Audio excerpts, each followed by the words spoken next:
What's going on, y'all? It's your girl Jana Tees. I'm back with a recap of Real Housewives of Atlanta season 16. We're doing episodes 2 and 3, so it's might be a little bit of a long one. So sit back, get you a snack, and let's jump on it.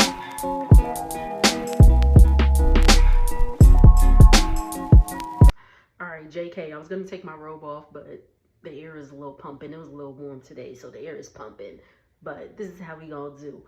But the episode picks up where we last left off, where they're asking if Drew is dating Dennis. She says she's not, and Portia's talking about this picture that she posted. She's like, she looked all washed or something like that. And Drew's like, yeah, I didn't have on makeup. And it was like, girl, you did though. Okay.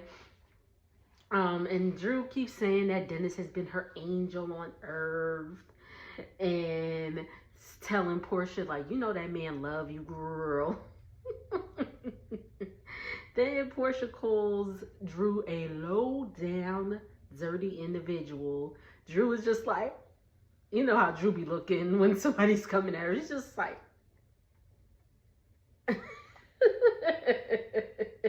not the double chin like me, but you know.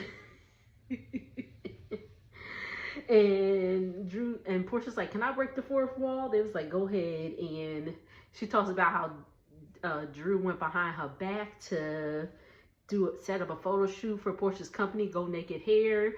Drew's been wearing the hair, and she was just like, well, I was just trying to set something up. They go back and forth. Drew's denying it and what have you. And the party concludes. Everybody jumps in the pool. Yay! All right, so we meet with Angela Oakley. As you know, her husband is Charles Oakley, an NBA legend. I am a sports fan, so I knew who Charles Oakley was. And so I was watching this episode with my boyfriend.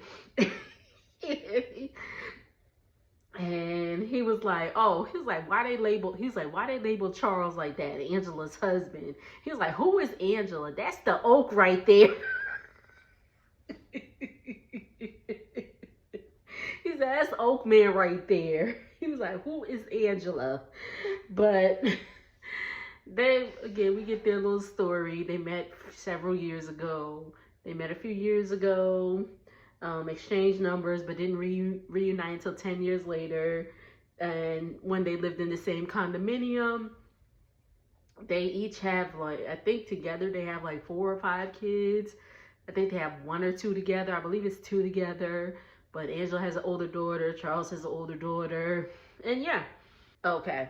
We get a scene with Portia and Kenya. It was a really nice scene. Portia, again, is talking about the divorce. And I'm just like,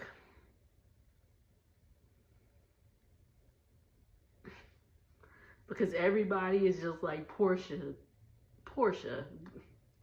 First of all, you took that lady husband. I said it. You took that lady husband. Whether they were having issues or not, it's just how it looks. It was just way too close, and everybody was gonna have something to say. It is what it is. And second of all, I'm just like, girl, you in your 40s, you can't be so aloof, you know? Like, she's like, I thought he was this and da da da da da. Do your research, man. Do your research, Portia. We see Kelly, and she's looking for another location for her Nana's Chicken and Waffle spot. Apparently her one location in McDonough is really far out. A few people I know that are in ATL said, don't nobody go to McDonough. Alrighty. And then we have a scene with Britt and Mike. I don't know how I feel about Britt just yet. She's just, I don't know. Mike was her client when she launched her insurance agency. They're talking about having babies.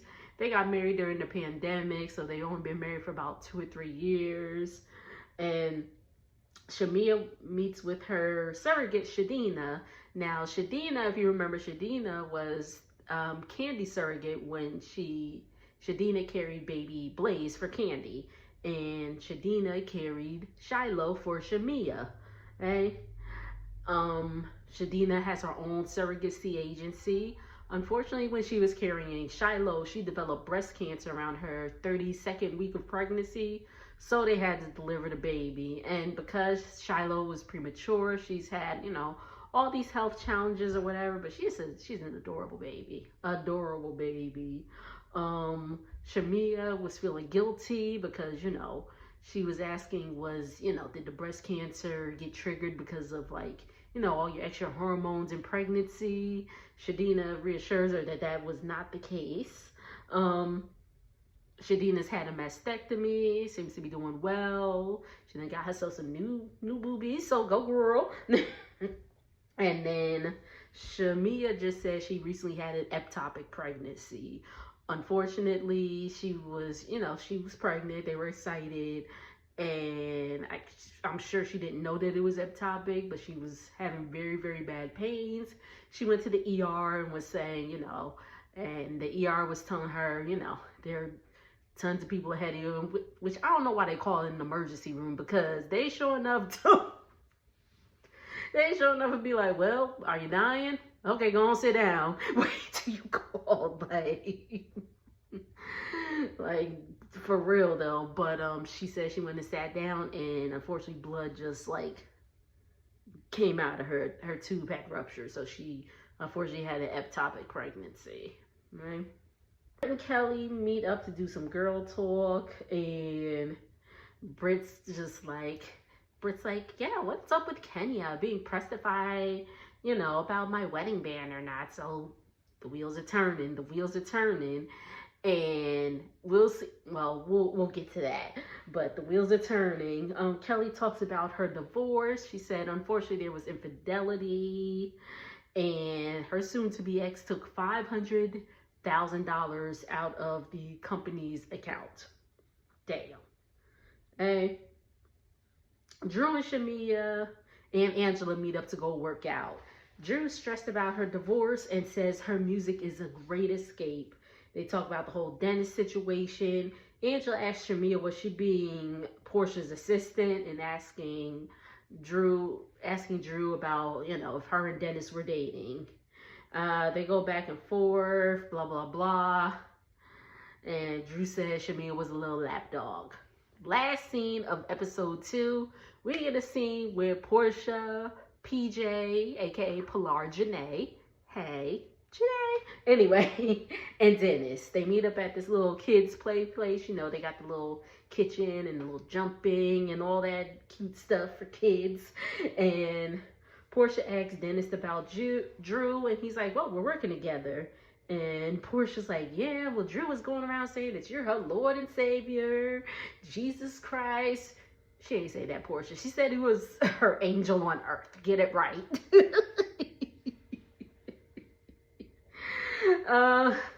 Portia doesn't want Dennis to film with Drew, at all. Dennis said, if it's for promotion, what's the problem? And Portia starts to cry, and that's pretty much where the episode gets off. They get in the car, they're still mic'd up, and they're still talking, and she's just like, how this plays out will determine how this plays out for your daughter. That's pretty much the end of episode 2. Let's go on to episode 3. So episode 3 kicks off with Britt hosting her in-laws. I believe it's her sister-in-law, and I think her husband and their kids. Britt talks about, again, she was a video vixen in high school. I wonder how old she is. She was a video vixen in high school, which is a problem in itself. She said she used to date Rick Ross. Okay. Her sister-in-law asked about, the party and how the ladies were. Britt said that they were nice, but Kenya was being shady. Again, they go, them wheels turn, and the wheels are turning again. And I'm like, I don't think Kenya was being shady. But whatever. Mike is ready for a baby, and Britt wants a wedding ceremony because, they just did the courthouse thing during COVID. Okay? Her and her sister-in-law go downstairs, and she talks about why she started we get into why she started her insurance company. She said her dad passed away, and he had a $2 million life policy, and unfortunately her mother was not able to get it because He was in between jobs at the time, so she had to start a GoFundMe when her father passed, unfortunately.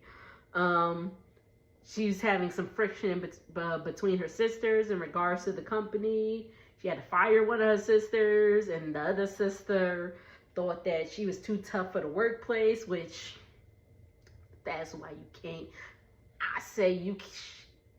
It's hard working with family. It's hard working with family because people, family will think they don't got to follow certain rules, or they may be like, oh, you my boss, you're supposed to take it easy on me, and then no. It don't work like that. So you gotta be careful when you're working with family. It can definitely work out, don't get me wrong, it can definitely work out, but again, be careful when you're working with your family. Okay. Portia meets up with Kelly.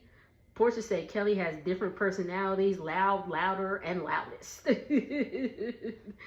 in the confessional, Kelly was like, Portia said I have different personalities, and Portia has different men, so.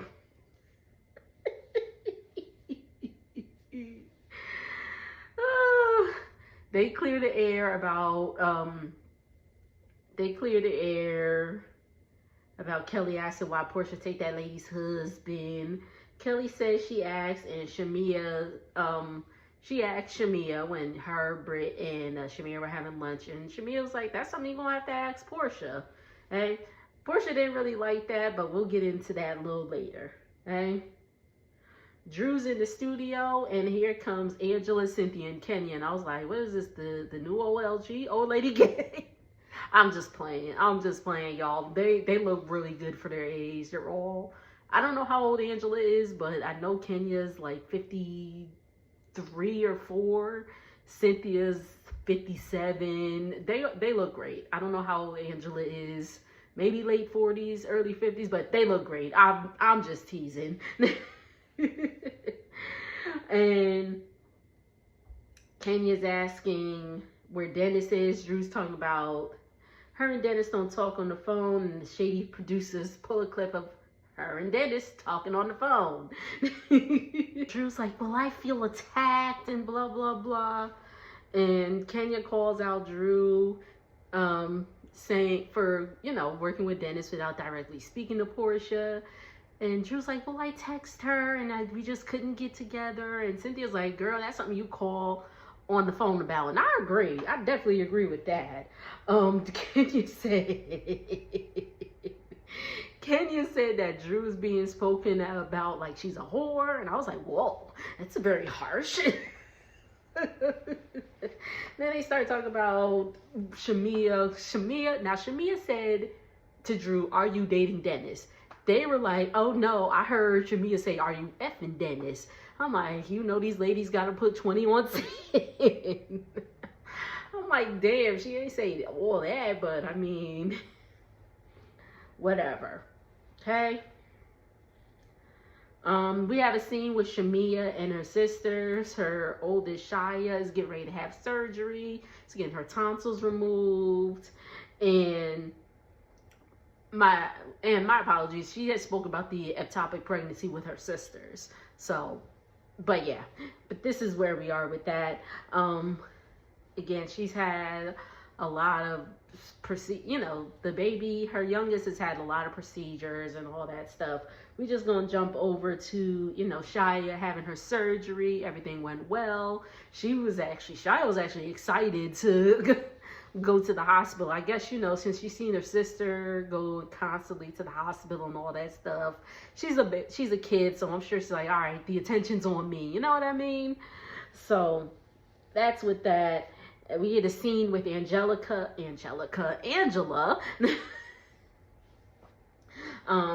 She said in the last episode that they have about 5 investment properties that they're working on. So we're at investment property number 3, and Charles meets her there. They're working on some stuff. She talks about having a vow renewal, and because they had a tough time like as they newly got married in around 2017, they went to a game at MSG. For those that don't know, that's Madison Square Garden where the Knicks play. They were going to a game at MSG. He's a former Knick. The owner does not like Charles Oakley and had him thrown out. So after that, you know, he needed Angela to be supportive, and she was not as supportive as she felt she could have been, or I guess he felt she could have been. So they had separated for a while and just, you know, had problems, which led to their separation for a while. Drew, next scene we have Drew. She's meeting up with her lawyer. At the time, she filed for divorce February 2023. I don't believe they are divorced yet. And at the time, they filmed this like in May of last year, April or May. So it had been well over a year since she filed, and they were still not divorced. Okay. The reason that Ralph is in the basement is because he told the judge he can't afford to live elsewhere. So it's like, all right, cool, we gonna split up the house. It's like Madea, you want this half or you want this half? So Ralph lives in the basement, and he will not release his financial records because he knows if he releases them that, you know, he gonna have to find somewhere else to live. But he has access to Drew's financial records. So it's a big mess. At the time, the divorce documents are sealed, but it can or will be open, you know, once things get started. And there's a lot of stuff, sexting other women and all this stuff that's about to be out to the public. Okay. Portia and her mom are having a spa day. Portia talks about how she feels so alone in this divorce process. And her mom says she feels like her and Simon were pretty solid. She's like, I thought Simon was going to be your protector and all that stuff. And Portia said in Simon's culture, Simon's Nigerian, and Simon's Nigerian. And in the culture, she's like, you know, in American marriages, you just get divorced, you know. In different cultures, and particularly Simon's culture, before you get divorced, you know, you could have like some of the elders intervene. So she tried to reach out to like cousins, uncles, and they was like, we good. Like pretty much. They was like, we just gonna let it be what it's gonna be. Hey. And she tells her mom about, you know, what Shamia was talking about, you know, excuse me, what Shamia had said to Kelly, like, oh, why'd you take that lady's husband? And Shamia was like, you're gonna have to ask Portia. And her mom was like, watch people who bring the bone to you and all that stuff, talking about Shamia. And I'm just like, but my thing with that is, if Portia would have seen this, like, you know, and they had this scene talking about Portia and Shamia didn't say anything, it would have been a problem. So now that Shamia, you know, said something to Portia, now it's a problem. Like, I don't know. Let me know what y'all think about that. So Kelly is having an event at Balmain, and she's been saying it all episode. We're having an event at Balmain, and I'm like, if you say Balmain one more time, I'm playing. But it's cool. They're having a mommy and me event at Balmain. It's pretty much a shop till you drop event. 10% of the proceedings go to research for, I wrote this down, so osteogenesis imperfecta, okay? Pretty much known as brittle bone disease, okay? We're gonna jump a little bit. Kelly, you know, she talks about how 3 of her daughters have it. It's a genetic disease, and more than like, well, it is her last 3 have it, the ones that are with her husband, so probably came from his side. But anyway, who cares about, whose side it came from, but it's a genetic disease. I'm just saying that to say that. Kelly talks about, you know, how something was wrong with her daughter. She brought the daughter, her baby was about 6 weeks, brought her to the ER, and CPS was like at the door. You know, they thought that she harmed her child. you know, they thought that she harmed her child and all that. So CPS was like trying to give her a hard time. And then the doctor was like, no, this is what's going on with the baby. So, you know, they got that squared away, which is great. All right. So the ladies arrive. We get this little snippet of Cynthia and Portia going off to the side to talk and talking about divorce and all that stuff. And they're shopping around, and Angela wants to talk to Shamia. Shamia said that Angela has a retro nose, a 1990s nose. You know, the nose. Shamia said she looked like a Latoya Jackson, but. And I was a child in the 90s, so anybody that know, is that the nose jobs they was doing in the 90s with the little Michael Jackson, R.I.P. Michael, but Latoya Jackson look? Like, let me know. I was cracking up. Drew arrived. Drew is real late. Everybody's shopping. It's a good time. Angela approaches Shamia and says that she wants to talk. And Shamia was like, oh, I would love to talk. I would love to get to know Angela and not Drew's representative. And Angela was like, I am Angela. Like, that was Angela. And then Shamia was like, all right, cool. I'm good off you. I'm good off you then. No need to talk. And Angela called her a mean girl. And Angela called her a mean girl. She's like, it goes with her name, Shamina. And I was like, okay, like, I still don't know. I kind of like Angela. I'm not really sure how she fits in with the group just yet, but she's definitely, you know, she's definitely giving the little reads. I'm like, okay. And she was like, you better take it. And Shamia was like, you better take it back with that 99 nose. She said her nose going for the 99s and the 2000s. And Angela said, okay, Flavor Flav. And now, okay, so pause for the cause. At first, I was thinking that, you know, she was talking about Shamia's look, the fact that Shamia was dark skinned and all that stuff was why she was calling her Flavor Flav. But no, she was calling her Flavor Flav because she said Flavor Flav is a major hype man in the hip hop industry, and Shamia is Portia's hype man. They get separated, they're having side talk and all that stuff. We get the scene where Shamia and Drew actually make up, so that's good. And then Drew wants to talk to Portia. Portia's not really trying to hear it. She's like, I'm about to go. And the episode goes off. All right, y'all. Thank y'all so much for tuning in. Again, I done told y'all we done had house guests after house guests between these past 2 weeks. First we had, you know, my dude's cousin and his girl. They stayed with us for a while. Then my dude's dad. So it's been busy here. But make sure, but we're back to regular schedule programming. Make sure to like, comment, and subscribe. And I will see you all on the next video. Later.